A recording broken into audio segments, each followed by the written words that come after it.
Assalamualaikum warahmatullahi wabarakatuh. Hello my student, how are you today? Nice to meet you. All of my student, before we start our lesson, let us pray together. Ready to pray?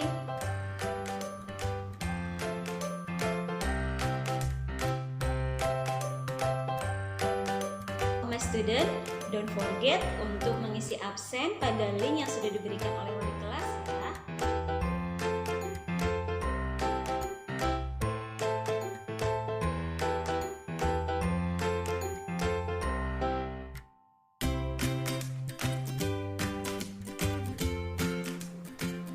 Tahukah anak-anak, banyak pelaku usaha yang menghasilkan produk yang bernilai jual dari benda-benda yang tidak terpakai. Contohnya seperti ini. Anak-anak, pada tahun 2015, pemerintah bersama dengan negara-negara anggota ASEAN sepakat membentuk MEA atau kepanjangan dari Masyarakat Ekonomi ASEAN. Dengan adanya MEA, tentu sangat berpengaruh sekali pada arus barang dan jasa, termasuk produk-produk yang dihasilkan dari negara kita. Nah, anak-anak, apakah MEA itu? Yuk kita simak penjelasannya pada video berikut ini. MEA, Masyarakat Ekonomi ASEAN. Setelah anak-anak melihat cuplikan video pada part 1, tentu anak-anak sudah mengetahui ya, apa itu MEA. Nah, sekarang kita simak kembali yuk apa itu MEA. MEA adalah sistem pembentukan pasar tunggal yang berada di kawasan Asia Tenggara, mana sudah mulai berjalan pada akhir 2015 dan efektif pada awal 2016. Dengan adanya MEA, negara-negara di kawasan Asia Tenggara bebas menjual belikan barang dan jasanya di kawasan Asia Tenggara. Berikut negara-negara yang masuk dalam MEA. Ada negara Indonesia, Vietnam, Malaysia, Singapura, Laos, Brunei Darussalam, Thailand, Filipina, Myanmar, dan Kamboja. Dengan adanya MEA, tenaga kerja profesional seperti dokter, akuntan publik dapat bekerja lebih dinamis dan mudah tanpa proses yang berbelit-belit.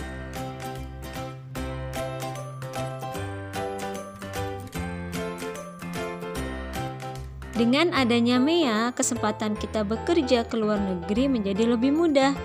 Misalnya, jadi dokter di Singapura, menjadi desainer di Thailand, menjadi pengusaha di Malaysia, dan lain-lain. Dan semakin terbuka dengan lebar. Tujuan dibentuknya MEA yaitu untuk meningkatkan stabilitas ekonomi di wilayah negara-negara di ASEAN, serta mampu mengatasi masalah-masalah ekonomi di wilayah negara ASEAN.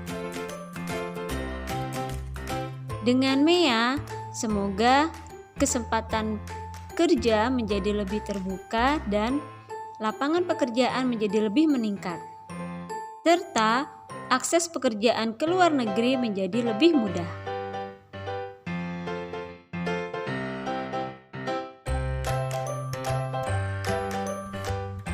Tapi, persaingan di bursa tenaga kerja akan menjadi semakin meningkat setelah diberlakukannya MEA pada akhir 2015. Persaingan ini berlaku pada pekerja-pekerja yang memiliki keahlian khusus. Bagi negara Indonesia, MEA bukanlah menjadi penghalang, akan tetapi dengan adanya MEA, justru negara kita dapat mengekspor hasil alam kita ke negara-negara di wilayah kawasan Asia Tenggara. Dengan adanya MEA, Indonesia justru bisa mendapatkan keuntungan yang besar dari sumber daya alam. Menurut penelitian, pengembangan dan pengkajian ekonomi Kamar Dagang Industri atau Kadin, jika Indonesia sudah memasuki MEA, maka akan ada dampak positif dan juga negatif. Jika barang kita kalah bersaing, maka pengangguran bertambah, produk dan jasa juga tidak laku. Dampak positifnya adalah lapangan kerja bertambah, mempunyai daya saing dan ekonomi yang meningkat. Dan bagi warga negara Indonesia, sebaiknya kita tetap bersaing, tidak menyerah dalam menghadapi MEA.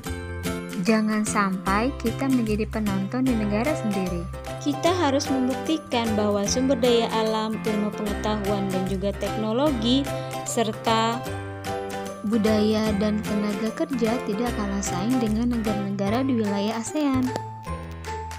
Untuk itu, dalam menghadapi MEA, kita hendaknya memiliki semangat dan komitmen, tingkatkan kemampuan dengan keahlian masing-masing, sikap dan kedisiplinan,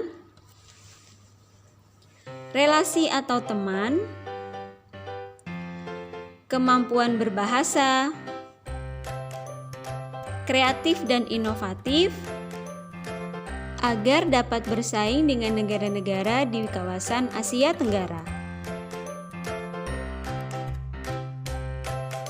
Baik anak-anak, demikianlah materi pembelajaran kita pada hari ini, yang mana di sini kita membahas tentang MEA, Masyarakat Ekonomi ASEAN.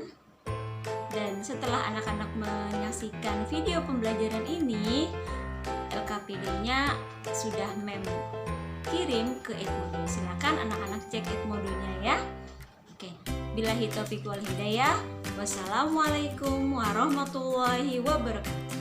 Thank you, my student.